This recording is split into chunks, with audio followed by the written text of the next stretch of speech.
আসসালামু আলাইকুম। কেমন আছেন সবাই? আশা করি খুব ভালো আছেন। আলহামদুলিল্লাহ আমিও খুব ভালো আছি। আবারও নতুন একটি রেসিপি নিয়ে চলে আসলাম। আজকের রেসিপিটি একেবারেই খুব ইউনিক। এর আগে কখনো কেউ খেয়েছেন কিনা জানি না। বাঁধাকপির রোল তৈরি করব আজকে। এর জন্য একটা বাঁধাকপি নিয়েছি এবং বাঁধাকপির এই যে পাতাগুলো খুব সাবধানে খুলে নিচ্ছি আমি। এই কাজটা আপনারাও খুব সাবধানে করবেন, না হলে পাতাগুলো খুলতে ভেঙে যেতে পারে। দেখেন উপরের বড় বড় পাতাগুলো একটু রেখে দিয়ে ভিতর থেকে ছোট মাঝারি পাতাগুলো নিয়েছি আমি।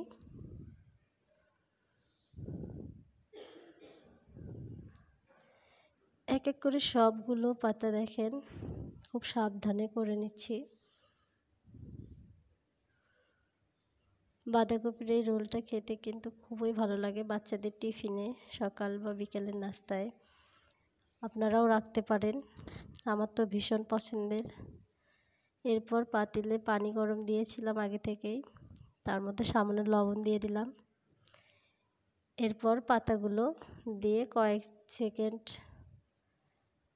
ভাপিয়ে নেব। এই কাজটাও সাবধানে করতে হবে।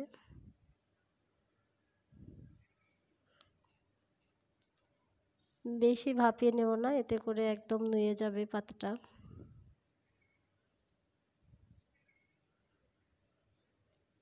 পানিতে পুরো পাতাগুলো ডুবিয়েই তুলে নেব।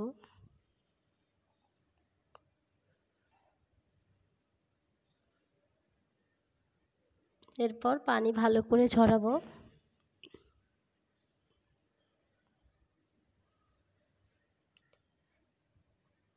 দেখুন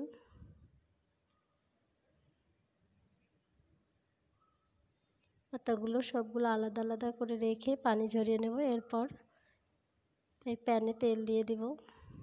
তেলটা গরম হয়ে আসলে কিছু বাঁধাকপি কুচি করে রেখেছিলাম সেটা দিয়ে দিব। এরপর এখানে সামান্য লবণ দিয়ে দিব, একটু গোলমরিচের গুঁড়া দিয়ে দেব। এখানে আপনারা সাদা গোলমরিচ গুঁড়াটাও ব্যবহার করতে পারেন, আমি কালোটাই ব্যবহার করছি। কয়েক মিনিট ভালো করে সিদ্ধ করে নেব আর কি তেলের মধ্যেই।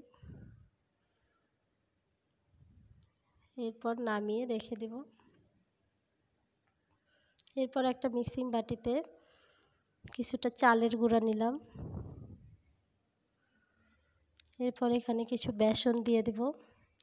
চালের গুঁড়া এবং বেসন একসাথে দিলে ক্রিসপি খুব মুসমুসে হবে। এরপর কিছুটা কর্নফ্লাওয়ার দিয়ে দিলাম, স্বাদ মতো লবণ, একটু লাল মরিচের গুঁড়া,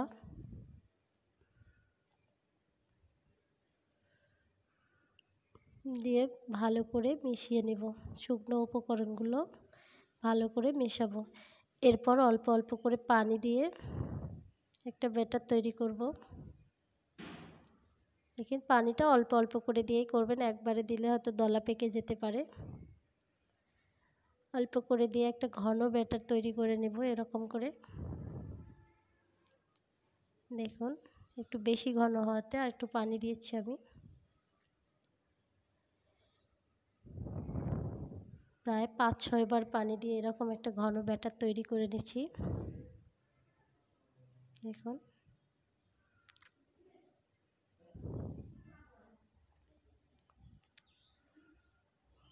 এরপর সাইডে রেখে দেব।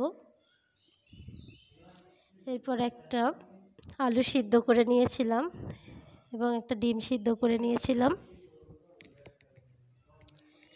এরপর আলুটা গ্রেট করে নেব। আপনারা এটা হাতেও ম্যাশ করে নিতে পারেন।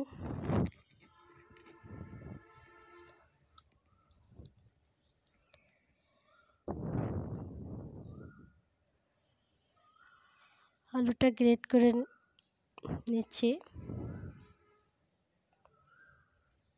এতক্ষণ যারা আমার এই ভিডিওর সাথে আছেন কিন্তু একটাও লাইক দেননি, অবশ্যই একটা লাইক দিয়ে দেবেন। এবং ভিডিওটা ভালো লাগলে লাইক কমেন্ট শেয়ার করে পাশে থাকবেন। এরপর ডিমটাও গ্রেট করে নেব,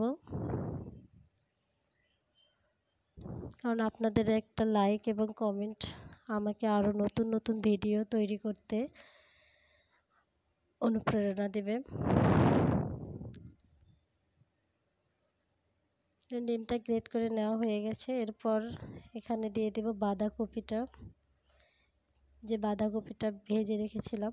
এরপর আগেই পেঁয়াজ বেরেস্তা করে রেখেছিলাম, পেঁয়াজ বেরেস্তা দিয়ে দেবো, একটা কাঁচামরিচ কুচি দিয়ে দেব।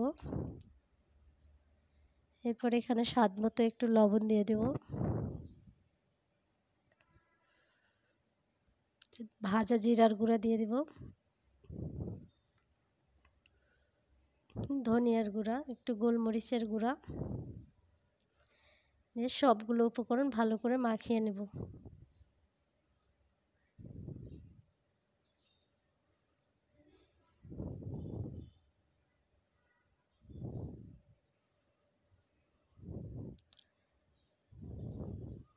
ভালো করে মাখানো হয়ে গেছে আমার। এরপর একটা বড় প্লেট নিব এবং প্লেটে একটা পাতা নিব। বাঁধাকপির যে পাতাটা আমি হালকা ভাপিয়ে রেখেছিলাম ওর ভিতরে পুরটা দিয়ে ভালো করে এরকম করে কোট করে নেব।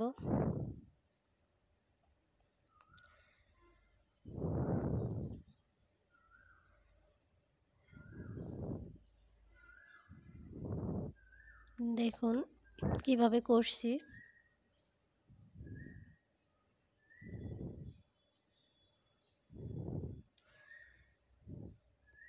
সবগুলো পাতায় এরকম পুর ভর্তি করে নেব।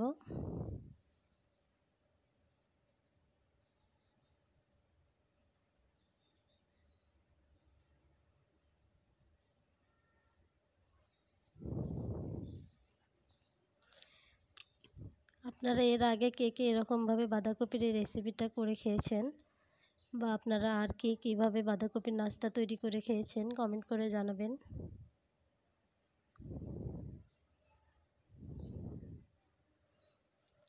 এরপর আমার সবগুলো বানানো হয়ে গেছে দেখুন। এরপর যে ব্যাটারটা তৈরি করে রেখেছিলাম ওই ব্যাটারটার মধ্যে এটা ডুবাবো, একটু কোট করে নেব আর কি। কোট করে নেওয়া হয়ে গেলে আগে চুলায় তেল গরমে দিয়েছিলাম, তেলটা গরম হয়ে এর মধ্যে দিয়ে দেব।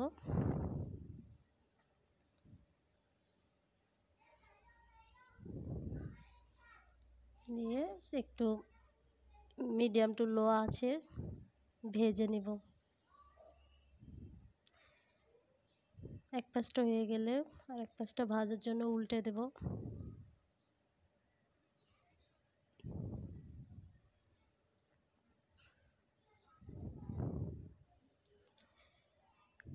বাঁধাকপির এই রোলটা খেতে খুবই মজার লাগে এবং খুব মুসমুসে টাইপের হয়। আপনাদের পছন্দ মতো কালার করে ভেজে তুলে নেবেন।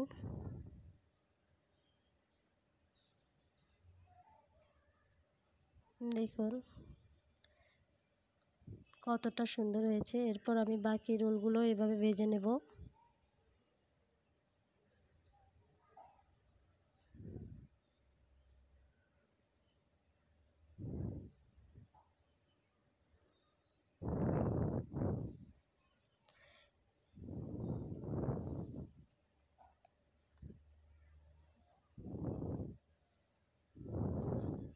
আপনারা অবশ্যই বাড়িতে একবার হলেও ট্রাই করবেন এভাবে।